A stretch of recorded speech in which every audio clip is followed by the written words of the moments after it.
பயன் இருந்தாலும் பயன் இல்லை என்றாலும் தினந்தோறும் பாடினாலும் பாடாவிட்டாலும் முருகான்னு திட்டினாலும் திட்டலைனாலும் பூஜை பண்ணாலும் இறந்த பிறகு கூடி இந்த உயிரை தன்னோடு வைத்துக் கொண்டு ஆதரிக்கக்கூடிய ஒரே தெய்வம் முருகப்பெருமான் தான்.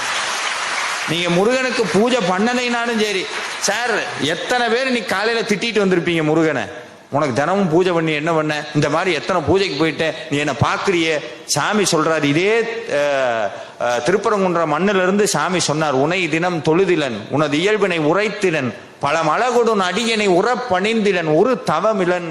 ஆனா நம்ம அப்படி சொல்ல மாட்டோம், என்கிட்ட குறை இருக்குன்னு சொல்லவே மாட்டோம். பார்த்திருக்கீங்களா, முருகா உன்னை பாடுறதுக்கு உன்னை பூஜை பண்றதுக்கு எனக்கு தகுதி இருக்கான்னு தெரியல. ஆனா என்ன சொல்லுவோம், முருகனை கும்பிட்டு என்ன பண்றது, சோதிக்கிறார் போட்டு. ஆனா நீங்க எவ்வளவு திட்டினாலும் சரி, எவ்வளவு தூரம் அவரை நீங்க கிண்டல் பண்ணாலும் சரி, ஏன் ஒரு